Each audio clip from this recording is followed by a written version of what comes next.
राहुल गांधी के बाद अब प्रियंका गांधी को कोर्ट के कटघरे में घसीटने की कोशिश कर रही है भारतीय जनता पार्टी। एक तरफ राहुल गांधी के ऊपर मानहानि के मुकदमों का बोझ, हर छोटी सी छोटी चीज पर, या फिर अगर पूर्वांचली भाषा में अपने यहां के कहूं तो हर टुच्ची चीज पर राहुल गांधी के ऊपर मानहानि का मुकदमा। हर बार किसी न किसी की भावना आहत होती है। और इसी बीच में सुप्रीम कोर्ट से एक दिन हालिया दिनों में राहुल गांधी को बड़ी राहत मिली, लेकिन उस बड़ी राहत के साथ साथ बड़ा उपदेश भी मिला। जस्टिस दीपांकर दत्ता ने यहां तक कह दिया, कोई सच्चा भारतीय ऐसी बात नहीं कह सकता। बात इतर है कि उस वक्त पे यह नहीं देखा गया कि फिर तपिन गांव कौन है, सुब्रमण्यम स्वामी कौन है, वो सच्चे भारतीय हैं या नहीं है। लेकिन हां, जब दीपांकर दत्ता की पीठ से यह टिप्पणी आई तो उसके बाद प्रियंका गांधी ने भी एक प्रतिक्रिया दी थी, और उसी प्रतिक्रिया के आधार पर अब प्रियंका गांधी को कोर्ट में घसीटने की तैयारी की जा रही है। नमस्कार, मैं स्वप्निल और आप न्यूज स्ट्रीट देख रहे हैं। दोस्तों, सबसे पहले बिना किसी भूमिका के आपकी स्क्रीन पर वो खबर है, और यह खबर आपको बताती है कि कैसे अब प्रियंका गांधी को लेकर भारतीय जनता पार्टी सक्रिय हो गई है। उनके ऊपर अवमानना का केस चले, इसकी तैयारी की जा रही है। आगे इस पर और विश्लेषण करेंगे, लेकिन उससे पहले मैं चाहता हूं एक बार आप प्रियंका गांधी की वो बाइट सुन लीजिए। सच्चा भारतीय है, कौन सच्चा भारतीय नहीं है, ये तो मुझे लगता है कि मतलब न्यायपालिका के प्रति पूरे आदर के साथ कह रही हूँ कि ये तो उनके दायरे में नहीं होता डिसीजन। ये कोई जस्टिस तो नहीं तय करेंगे। सुना आपने प्रियंका गांधी ने क्या कहा था। अब जरा एक बड़े मशहूर सज्जन है, भारतीय जनता पार्टी के आईटी सेल के प्रमुख है अमित मालवीय, उनका एक ट्वीट भी है, वो भी आपको दिखाता हूं। आपके स्क्रीन पर जो ट्वीट है उसमें अमित मालवीय लिखते हैं, if the court would not decide who is national and who is anti national then who will. यदि कोर्ट डिसाइड नहीं करेगा, न्यायालय डिसाइड नहीं करेगा कि कौन राष्ट्रीय है और कौन एंटी नेशनल है, देशद्रोही है, तो कौन करेगा। The smug entitlement of the Gandhi family is not just baffling, it reeks of contempt of the judiciary.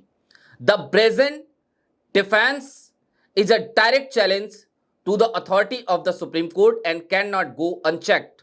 The court must take suo motu cognizance, just as it did in the case of BJP MP Niskant Dubey. The law must apply equally to all. The Gandhis cannot be allowed to believe they are above it. सीधी बात अमित मालवीय लिखते हैं और निशिकांत दुबे का example देते हैं। अब जब निशिकांत दुबे का एग्जाम्पल इन्होंने दिया तो हमने आज सोचा कि आपको कुछ और एग्जाम्पल दिए जाएं। निशिकांत दुबे का जो एग्जाम्पल था, सबसे पहले वहीं से शुरुआत करते हैं। निशिकांत दुबे ने क्या कहा था?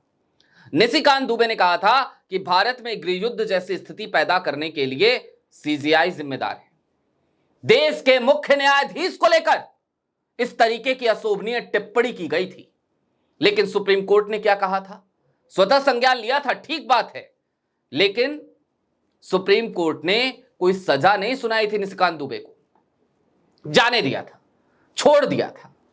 ऐसा लगा जैसे सुप्रीम कोर्ट यह कह रहा हो कि भैया कोई पागल आदमी है, कुछ बोल रहा है, बोल लेने दो, क्या फर्क पड़ता है, हम पागलों के मुंह नहीं लगेंगे। कुछ यही कहा था, यही भाव थे सुप्रीम कोर्ट के। आप जाकर के पढ़ लीजिएगा, सीजीआई खन्ना ने जो अनुस्मारिका जारी करी थी उसमें यही सब लिखा हुआ है। अब प्रियंका गांधी के इस बयान की तरफ चलिए और राहुल गांधी के खिलाफ जो मामला था उसकी तरफ चलिए। यह मामला लखनऊ की अदालत में दर्ज किया गया था। सेना मानहानि मामले के नाम से इस मामले को जाना जाता है। लखनऊ की कोर्ट में बीते दिनों राहुल गांधी पहुंचे थे पेशी पर। हाई कोर्ट से उनकी याचिका खारिज हो गई थी और उसके बाद सुप्रीम कोर्ट में उन्होंने अर्जी लगाई थी। सुप्रीम कोर्ट में जो अर्जी लगाई थी, उस अर्जी पर जस्टिस दीपांकर दत्ता और जस्टिस मसीह की बेंच सुनवाई कर रही थी बीते दिनों। और जब सुनवाई कर रही थी तो जस्टिस दीपांकर दत्ता अभिषेक मनु सिंघवी की एक दलील सुनते ही निचली अदालत की कार्रवाई पर रोक लगा देते हैं। लेकिन उससे पहले उन्होंने क्या क्या कहा? उन्होंने कहा, आप ऐसी बातें कैसे कह सकते हैं? कोई सच्चा भारतीय ऐसी बातें कैसे कह सकता है?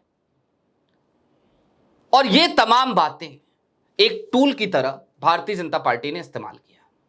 लगातार राहुल गांधी पे हमले तेज हो गए, कांग्रेस पे हमले तेज हो गए। ये कहा जाने लगा कि देखिए अब तो अदालत भी ये बात मानने लगी है कि राहुल गांधी सच्चे भारतीय नहीं है।